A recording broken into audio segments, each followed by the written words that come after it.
Ek is die Alfa en die Omega, die begin en die einde, sê die Here wat is en wat was en wat kom, die Almagtige.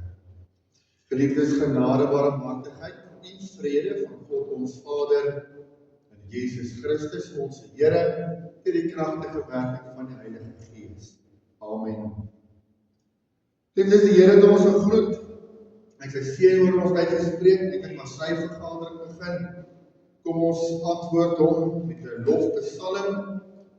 Ons gaan sing Psalm 68, verse 9, 13 en 15. Psalm 68, verse 9, 13 en 15.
Twee verse, kom die plekke inneem, dankie.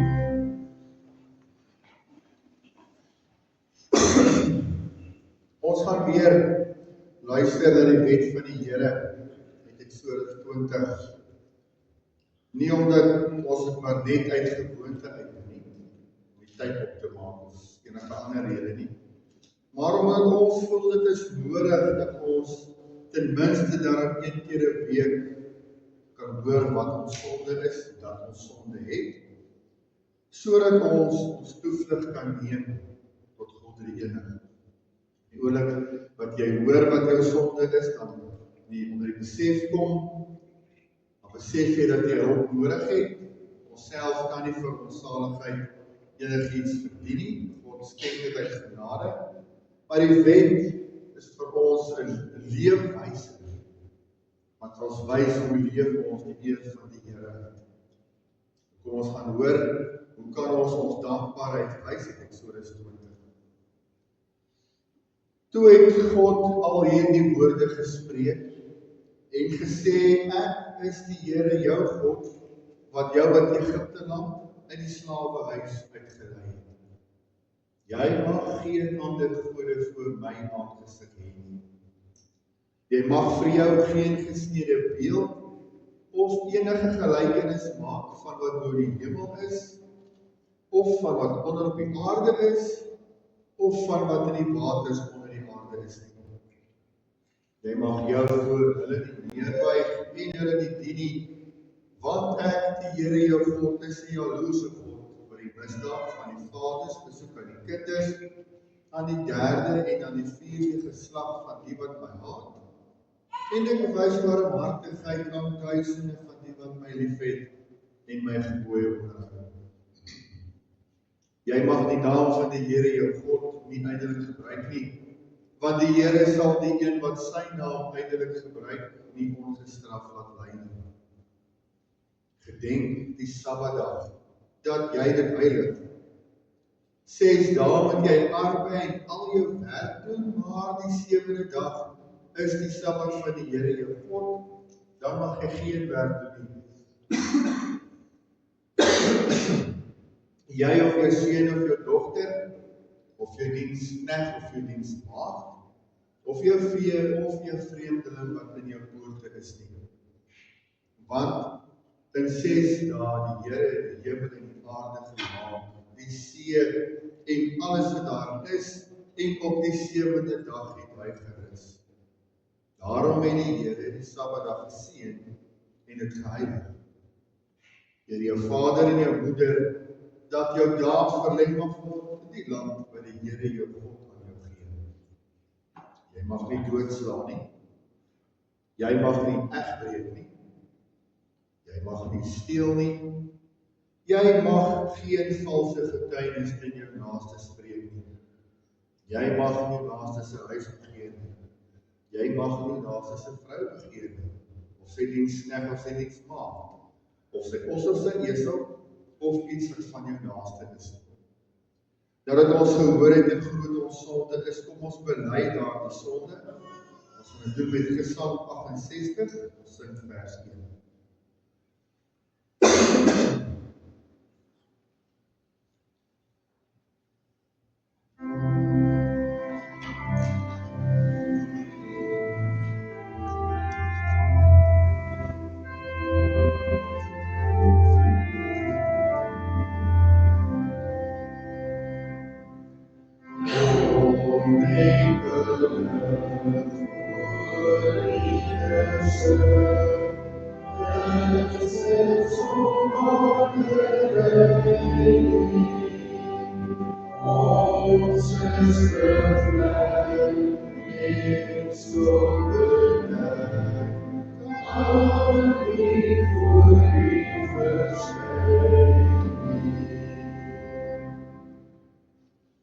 As ons nou met die sing van die gesang ons skuldbevlektheid en ons sondigheid voor die Here bely het, dan lees ons in Kolossense 2 vers 3 tot 15 en julle wat dood was deur die misdade en die onbesnedenheid van julle vlees, het hy saam met hom lewend gemaak, deurdat hy julle al die misdade vergeef het en die skuldbrief teen ons uitgedelg en weggeruim het, deur dit aan die kruis vas te naal, nadat hy die owerhede en magte uitgekleed en hulle in die openbaar tentoongestel en daardeur oor hulle getriomfeer.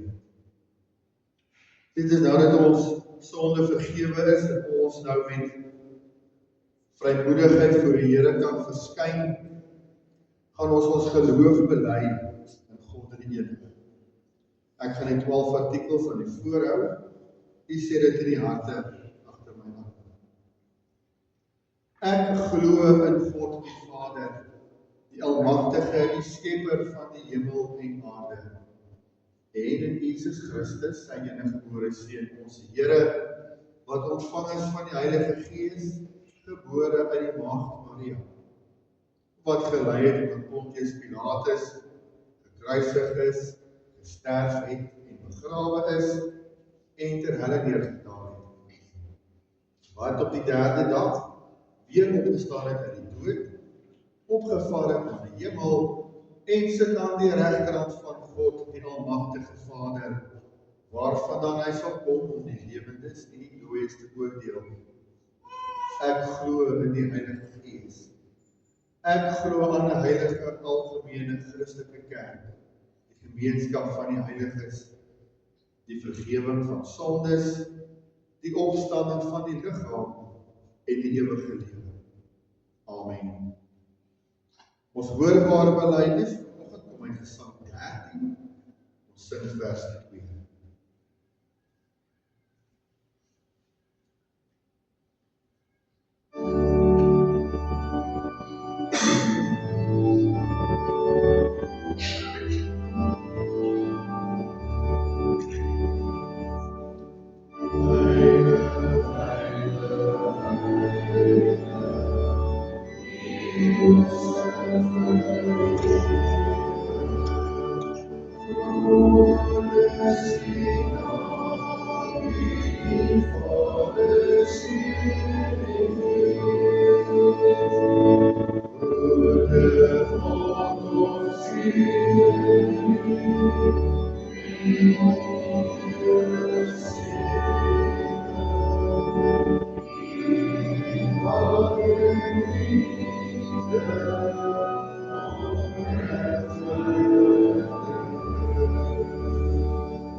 Geliefdes, ons maak die woord van die Here vanoggend oop by Rigters, hoofstuk 7, die treffende vertelling, is nie verhaal nie, dis die waarheid, maar dit is die vertelling van Gideon en sy bende. Ons praat gereeld van die Gideons bende.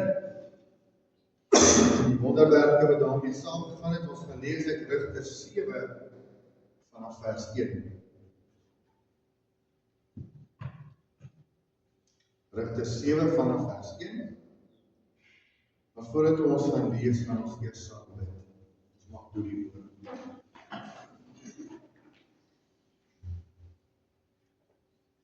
Ons heilige, almagtige God, Vader, Seun, Heilige Gees, Here, wat 'n wonderlike voorreg vanoggend weer in die huis by mekaar te wees. Here, as ons hier is, kan ons vir 'n paar minute ten minste vergeet van die wêreld daar buite.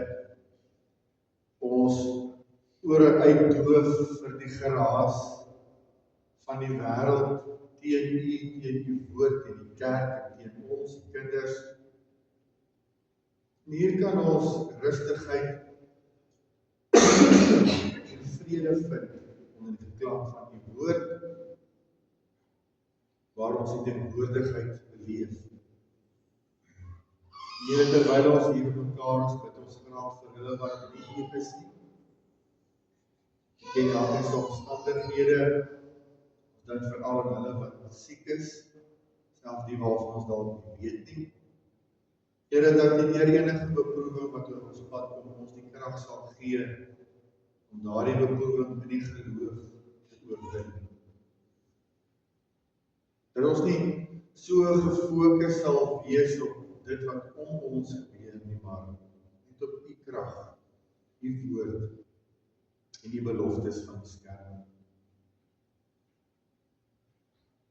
Dankie dat ons 'n deel wees van so 'n geloofsgemeenskap waar ons oor en oor oortuig word van U liefde vir ons. Here, dan vra ons dat wanneer ons uit die woord lees, die boodskap vir ons duidelik sal maak, dat ons dit kan gaan uitleef,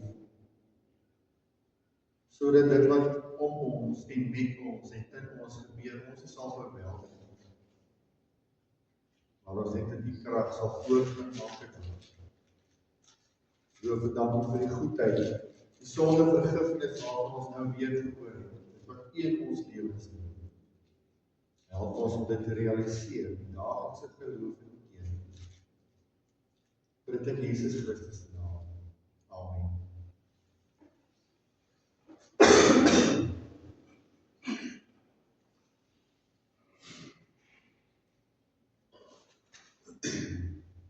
Tweede Rigters 7 vanaf vers 1. Daarna het Jerubbaal, dit is Gideon, en al die manskappe wat by hom was vroeg klaar gemaak. En hulle het laar opgestaan by die fontein Harod, terwyl die laar van die Midianiete ten noorde van hom was, van die heuwel môre af in val. Toe sê die Here vir Gideon, die manskappe by jou is te veel vir my, om die Midianiete in hulle hand te gee. Anders dan Israel om teen my beroem, deur te sê my eie hand het my verlos.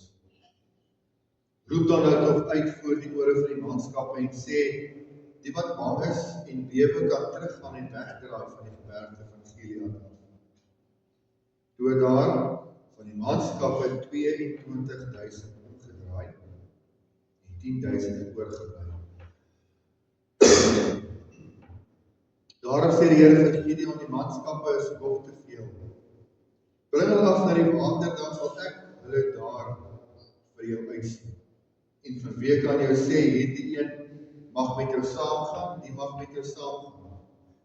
Maar elkeen vanweë kan jou sê, hierdie een mag nie met jou saamgaan nie, die mag nie gaan. Hy bring die manskappe af na die water, en die Here sê vir Gideon, elkeen wat met sy tong die water soos 'n hond opplek, soos 'n hond lek, moet jy eenkant laat staan. En elkeen wat op sy knieë vooroor buig om te drink, ander kant. En die aantal van die wat gelek het met hul hand na hul mond toe was 300 man. En al die ander manskappe het op hulle knieë vooroor gebuig om water te drink. Toe sê die Here vir Gideon, deur die 300 man wat gelek het, sal ek julle verlos en die Midianiete in jou hand gee, maar al die ander manskappe kan elkeen na sy woonplek gaan. Daarop neem hulle die padkos van die manskappe en hulle ramshorings in hul hand. En hy het al die manskappe van Israel laat gaan, elkeen na sy tente toe, maar 300 man het hy agtergehou, terwyl die laar van die Midianiete onderkant om die laagte was. Daardie dag het die Here vir hom gesê, staan op, gaan af van die laar wat ek gee dit in jou hand. En hy sê, waar is om te gaan? Gaan jy dan saam met jou dienaar Pira af van die laar, toe en luister wat hulle praat. En daarna sal jou hande sterk word, jy sal die laar aftrek. Hy gaan toe afstaan met sy dienaar Pira tot by die buitenste lyn van die gewapenes wat in die laar was. En die Midianiete en die Amalekiete en al die kinders van die ooste het in die laagte gelê soos springkane in menigte. En hulle kamele was ontelbaar soos die sand aan die seestrand in menigte. Toe Gideon aankom, vertel 'n man aan 'n ander juis 'n droom en sê, kyk, ek het 'n droom gehad, daar rol 'n hardgebakte gasbrood in die laar van die Midianiete, en kom tot by die tent en slaan dit dat het omval en keer het onderste bo, en toe lê die tent daar. Die ander het geantwoord en gesê, dit is niks anders nie as die swaard van Gideon, die seun van Joas, die Israeliet. God het die Midianiete en die hele laar in sy hand gegee. Toe Gideon in die verhaal van die droom en sy uitleg gehoor het en aanbid, en hy teruggekeer na die laar van Israel en gesê, maak klaar, want die Here gee die laar van die Midianiete in julle hand.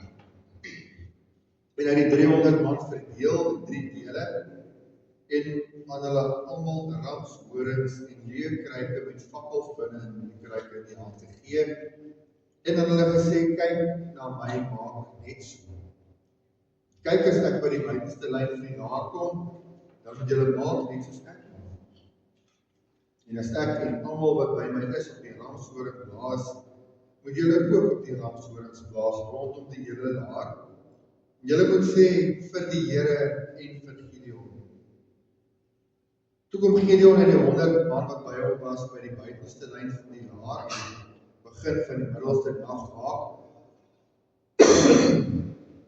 toe hulle skaars die wagte uitgesit het, en hulle blaas op die ramshorings en slaan die kruike stukkend wat hulle in hulle hand gehad het. Toe blaas die 3 dele op die ramshorings en breek die kyke en kruike En nou met hulle linkerhand die fakkels en met hulle regterhand die langshoorns om te blaas, terwyl hulle uitroep die swaard van die Here en van Gideon. En hulle bly staan, elkeen op sy plek rondom die laar. Daarop hardloop die hele laar en hulle skreeu en vlug. En toe die 300 op hulle ramshorens blaas, het die Here die swaard van die een teen die ander gerig. Ja, die hele laar en die laar het gevlug na Bet-Sitta, na Sereda toe, tot by die oor van Abel Mehola by Tabor. En die manskappe van Israel uit Naphtali en uit Aser en die hele Manasse is opgeroep en hulle die Midianiete agterna gejaag.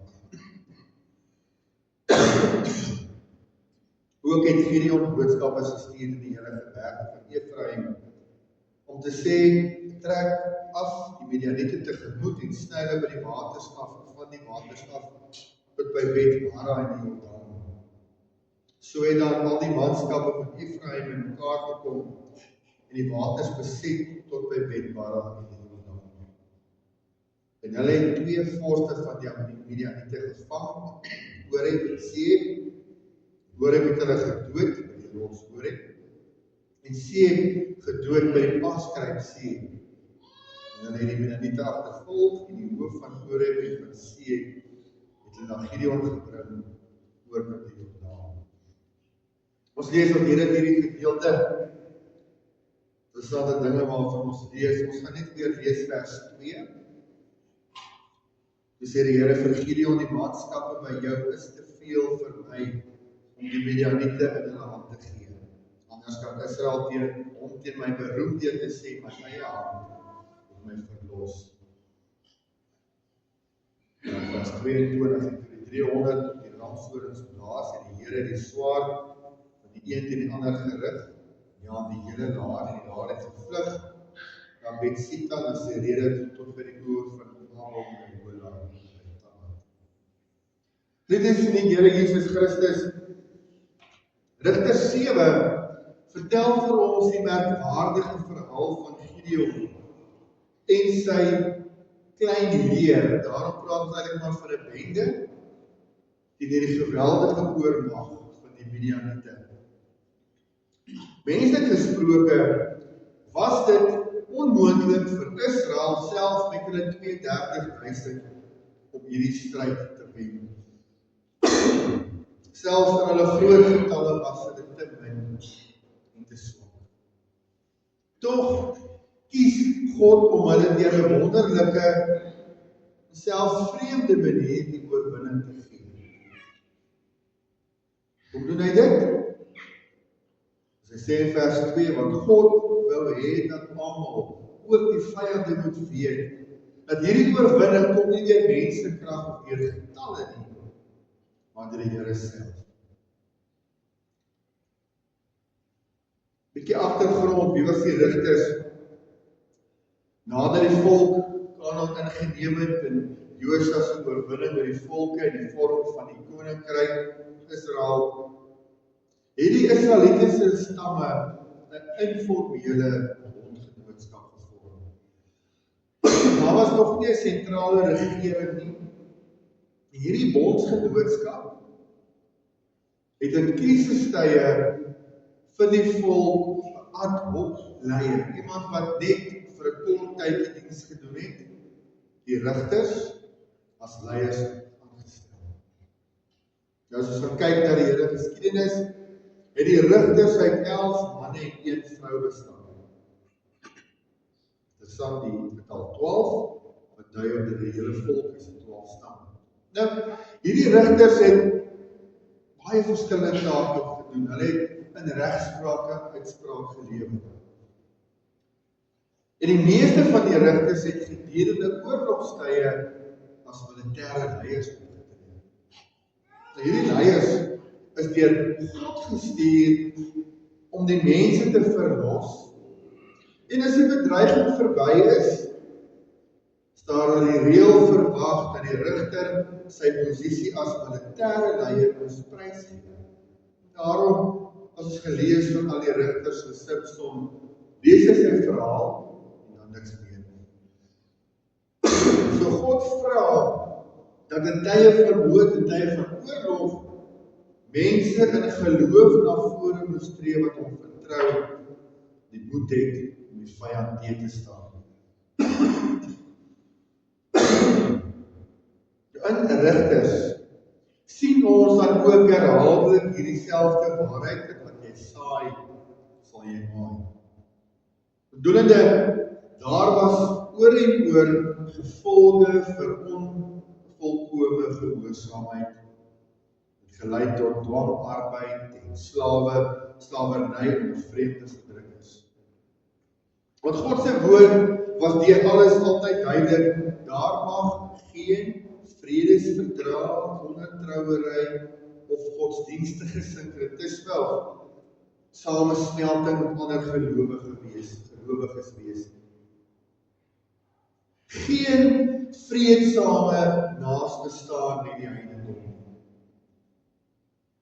Ons lees in Rigters 2 vers 10. En toe ook daar die hele geslag by hulle vaders versamel is, staan daar 'n ander geslag na hulle op, wat die Here en ook die werk wat hy vir Israel gedoen het, nie geken het. So die Rigterstyd is oor die algemeen gekenmerk deur goddeloosheid en bandeloosheid. En dit is in hierdie tyd wat ons van baie wonderwerke lees. En wat die Here vir ons sê vandag, hy sal die oorwinning gee.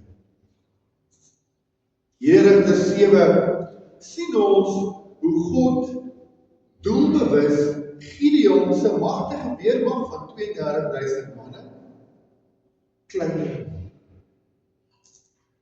Eers 32.000, God sê dis te veel, to 22.000. God sê dis nog steeds te veel, en hy verminder hulle tot minder as 1% van die aanvanklike getal.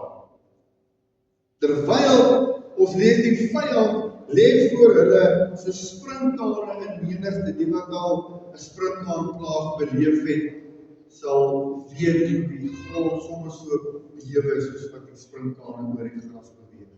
En hulle kamele was ontelbaar soos die sand aan die seestrand menigte. Tog sê God dat die manne by jou is te veel vir my om die Midianiete in jou hand te gee. Want as julle so baie is en julle wen, gaan julle agterna en sê, joh, ons is 'n goeie weermag, ons het onsself verlos. Daarom stuur God eers die huis toe wat bang is, 22.000. God weet dat vrees ook maar 'n teken is van ongeloof. En geen veldslag kan in vrees en ongeloof aangepak word. So dan bly dit 10.000. Nee, sê die Here, is nog te veel, hy toets hulle by die water, en die klein groepie van 300 word gekies, die res word by weggewys en kan terug. Nou is al baie gevra, wat beteken hierdie manier, kom gebruik God die water drink en hulle water drink, as 'n manier om hulle te kies. En daar is baie verskillende verklarings, ons gaan op die meer gereformeerde een fokus, en om dit te verstaan, fokus ons op die woorde gelek en hom, die wat soos honde die water opgelek het. Dis die 300 wat gekies het. Nou moet ons onthou, daardie tyd was honde nog nie geliefde troeteldiere soos vandag.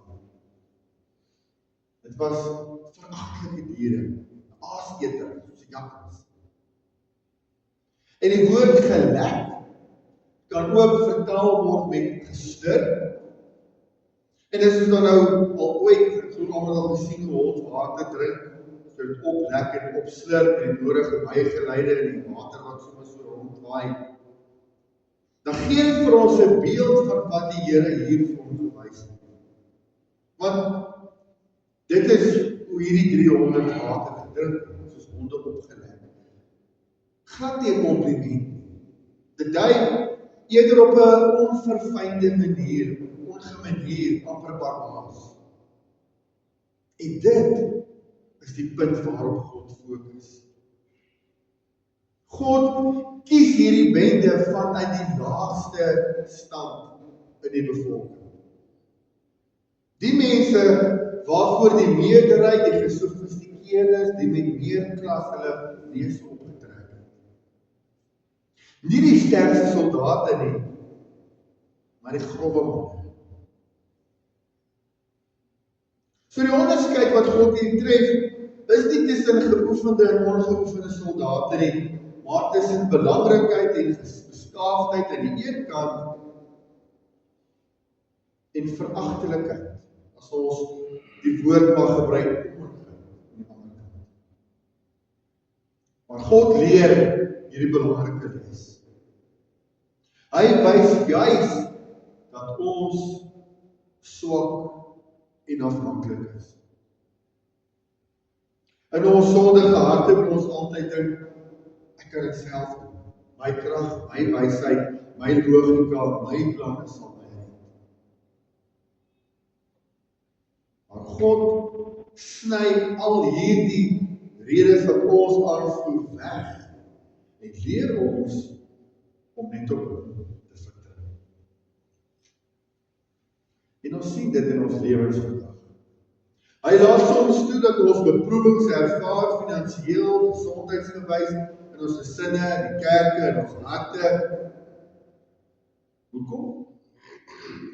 Want hy wil hê ons moet minder op onsself besteed en op hom begin vertrou en begin rus. Ook vandag gebruik die Here nie menigtes om sy werk te doen nie. Hy kies uit wie hy in sy Gideonsbende wil hê. En dan is dit nie noodwendig die slimmes en die geleerdes en die aansienlikes, die belangrikes van die wêreld nie, maar die gewone mense. So ons kan nie ons neus optrek, maar 'n praktiese punte noem die boer of sitter wat langs of voor ons agter ons sit nie, want die Here het hom en haar uitgekies. Maar die belangrikste is dat hierin sien ons al vir Christus. Die grootste swakheid wat ons maar het, is ons sonde. En ons kan nie onsself verlos nie, ons kan nie onsself red, ons goeie werke, ons pogings om reg te leef, ons eie krag, beteken niks. Dit is soos die 32.000 soldate. Dis te veel, sê die Here. Jy kan jouself nie red nie. Ons het 'n verlosser nodig, wat sterker is as enige vyand en dit is Jesus Christus. Nou kan ons vir 'n oomblik gou in Gideon se skoene plaas. En besef dat hy dalk moedeloos gevoel het. Van 32.000 tot net 300. Here, dit klink so selfmoord. Maar God ken ons menslike vrae. Daarom sê hy vir Gideon, as jy bang is om af te gaan saam met jou dienaar, gaan na die laar toe van die vyand en luister wat hulle praat, dan sal jou hande sterk word. En wat Gideon daar hoor, doen dit ook, en dit is amper ongelooflik. Want 'n Midianiet, een van die vyande voor hom, vertel vir 'n ander van 'n droom wat hy gehad het van 'n brood, wat die vyand se tent omstoot. En sy vriend verklaar die droom en sê vir hom, maar dis niks anders nie as 'n swaard van Gideon, die seun van Joas die Israeliet. God het die Midianiete en die hele daar in sy hand gegee. En dis al wat Gideon nodig het om te hoor om versterk te word, bemoedig te word. En hy val neer, hy aanbid die Here en hy gaan met moed en geloof na sy manne. En hierin sien ons hoe God altyd ons, sy kinders, bemoedig met sy woord en sy beloftes.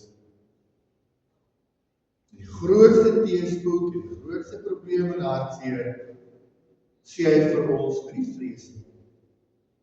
Ek is met jou. Ons is dalk swak, maar hy is sterk. En wanneer jy by die hoop of die brand van wanhoop kom,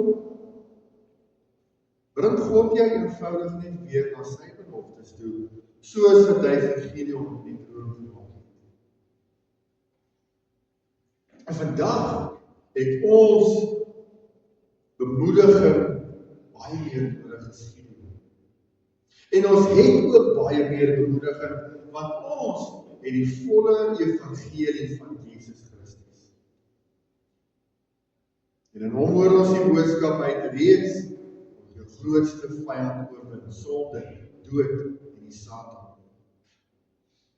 Wanneer ons vrees en twyfel, bring God ons terug na die kruis toe en sê, kyk, die oorwinning is klaar. Dit beteken nie dat ons nie beproewing sal hê nie.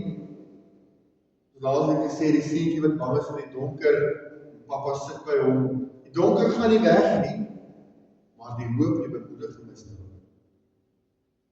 Daarom sê Paulus in 2 Korintiërs 12 vers 9, sê die Here vir hom, my genade is vir jou genoeg, want my krag word in swakheid volbring. Daarom kan ons kop optel en sê, wanneer ek swak is, dan is ek sterk, want ek maak nie op my krag staan, maar op die krag van Christus. En dan hoor ons die hoogtepunt van Rigter 7, hierdie wonderlike oorwinning. Het jy mooi gelees, Gideon en sy 300 manne kry horings, kruike en fakkels. Nie swaarde en lanse en die sterkste perde en pyle en boë. Al wat hulle doen, is hulle blaas op hulle horings, hulle breek die kruike dat die lanterns gesien kan word en hulle roep uit die swaard van die Here en van Gideon. Nou moet ons verstaan, dit was middernag, dit was donker, hierdie magtige menigte sien hierdie 100 mense en die fakkels wat skielik opkom en die horings en die geroep. Hulle dink, hier is ons duisende mense, hulle raak paniekerig, hulle begin mekaar doodmaak en hulle vlug. Die oorwinning was God. En hy kry die vreemdste en die swakste manier om sy krag te wys.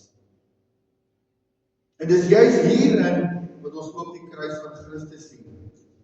Ek dink maar mooi aan die kruisdood van die Christus van daardie tyd, die swakste, skandelikste manier om aan 'n kruis dood te gaan. En van die tyd, 2000 jaar terug, gebruik God om die grootste oorwinning in ewigheid te behaal. Vir die wêreld dwaasheid en swakheid veragting. Maar vir God die grootste oorwinning oor die magte van die bose en die duisternis. Daarom sê Kolossense 2 vers 15, nadat hy die owerhede en magte uitgekleed en hulle in die openbaar tentoongestel en daardeur oorgetriomfeer. Dit is ons hoop, ons redding en ons toekoms, net in ons eie krag, maar in die oorwinning van Christus. En net soos Gideon en sy manne ons sê, God het dit gedoen. So sê ons vandag, God het in Christus oorwin. So, as het voel of jy teen sonde stry, het voel of jy besig is om te verloor, onthou, die sonde is reeds oorwin in Christus. As jy deur 'n moeilike situasie gaan, onthou, God is getrou. Hierdie situasie is maar net deel van sy plan vir jou lewe en hy sal sy plan voltooi tot jou voordeel. As jy bang is vir die toekoms, onthou Jesus leef. En hy is jou persoonlike oorwinnaar. Hy bepaal jou toekoms, nie onsself. Ons het in die week weer berigte gesien en gehoor van die regering en of ander minister, en naam onthou nie, wat besig is met 'n wetsontwerp waar sy kerke, Christelike kerke wil reguleer, wat dominees hulle preke moet laat goedkeur, waar hulle moet gaan verslag doen aan die regering. Gevaar. Vir enige kind van die Here, wat nou sy, ek is 'n dominee, my boodskap deur 'n heiden moet laat goedkeur. Belaglik is dit, maar dit is deel van die vervolging waarmee ons te doen het. En in ons hele lewe leer ons vanoggend 3 groot waarhede. God wys ons op swakheid, sodat ons op hom kan vertrou. God gee ons bemoediging deur sy beloftes en deur Jesus Christus. Op die einde bring hy die oorwinning. Nie ons krag nie, maar net die kruis van Jesus Christus. As dit voel of dinge te erg raak, kan nou net nie meer nie. Onthou, God sal die oorwinning gee. Baie keer op die vreemdste maniere. Dit maniere wat ons nou nie gedink het die Here gaan so werk nie, sal hy sy krag wys. Vertrou net op hom. Onthou van Gideon en sy bende 300 mense teen 'n oormag sê, ek weet nie eens hoeveel duisend die vyand was nie, wat oorwin het in die naam van die Here. Staan jy op. En geloof sê ons, as God vir ons is, wie kan teen ons wees? Amen. Kom ons bid saam.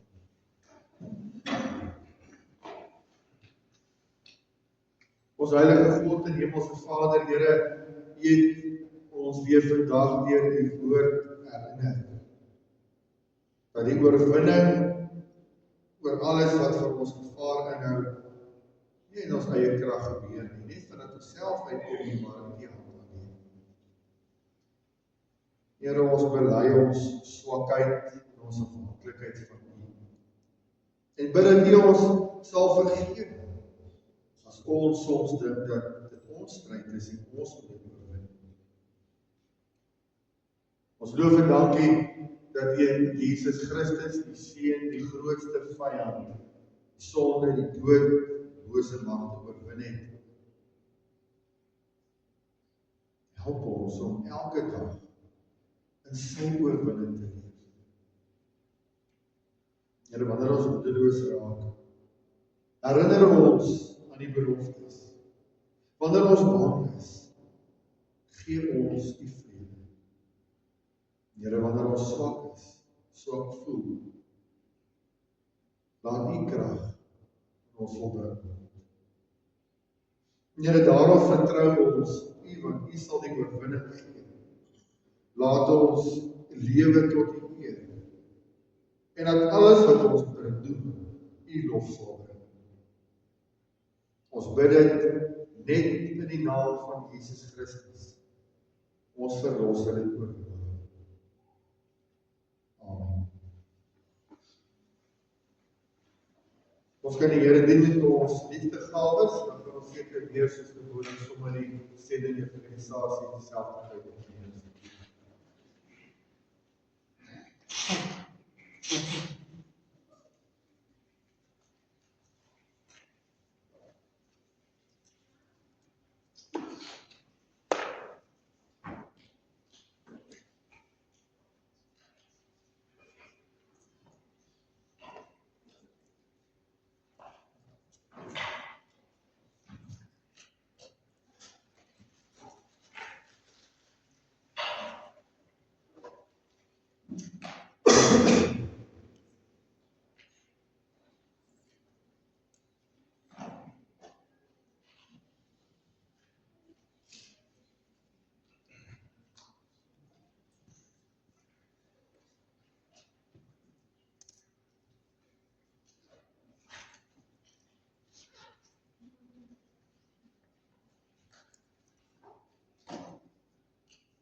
Ons antwoord op die boodskap kom uit Gesang 51.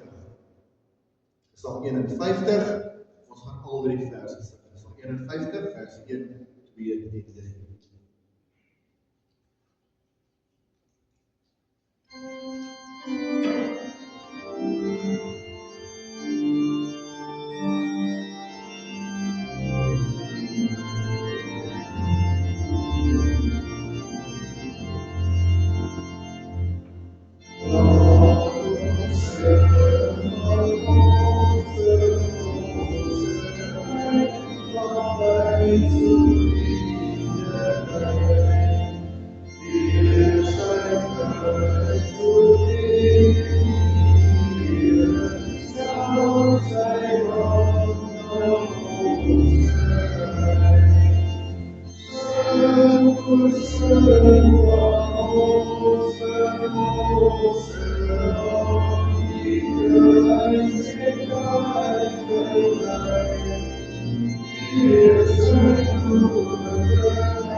Ons herinner jou net 'n oomblik te bly staan na die seën van Psalm 207, dan het ek vergeet op die liefde lees so klein Edrie, ons jongste lidmaat wat die week van so 'n klein operasietjie, Michael sterkte vir julle.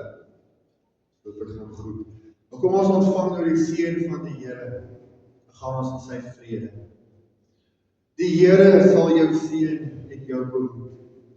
Die Here sal sy aangesig oor jou skyn en jou genadig wees. En die Here sal sy aangesig oor jou verhef en aan jou sy vrede gee. Amen.